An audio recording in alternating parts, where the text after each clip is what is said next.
Another Vancouvian decided to write a living will, and she is now being forced to be fed and to drink liquids in her third year after her living will was presented that said, no nourishment or liquids. These are my two proxies. They agree with her. The Supreme Court of British Columbia has refused to honor her request. And so when people say there's two choices here, one choice is a prolonged dying and advanced dementia, and the other choice is to hasten my dying by passive ways or to actively commit suicide in the early stage of dementia, they lose the experience that Connie and Jerry had, and that Dave will also have. Because there's some very valuable life that people can still enjoy in the early and middle stages of dementia.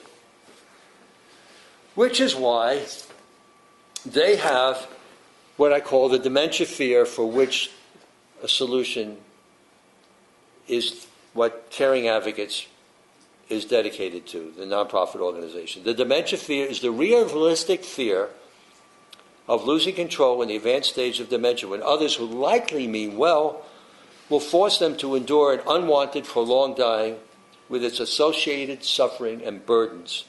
Fear may lead to daily intense anticipatory anxiety, or at worst, to avoid a prolonged dying in advanced dementia. Patients may hasten their dying passively or commit suicide actively and thus die months to years earlier than they would prefer. The antidote to the dementia fear is effective, strategic, diligent, advanced care planning. It's not hoping that it will work. It's taking the best advice from some of the finest attorneys in the healthcare field of end of life that I've consulted with, learning from the trenches with other clinicians and bioethicists, is what we call the ironclad strategy. I wonder about Meryl Comer's son and her grandchildren, and how much of her she couldn't share with them because she's up. She couldn't pay $180,000 a year to keep her aggressive husband in an assisted living facility with a special nurse. So she has him at home, sleeps 4 hours a night, always exhausted. What about where is she right now? She entered a study. Her mother had Alzheimer's as well.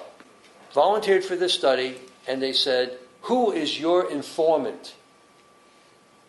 Because you need someone at home to verify just how much you are actually forgetting, because you forget. She doesn't have an informant, and this is a glimpse of what may come. Because here's what happens. 60% of the caregivers are women.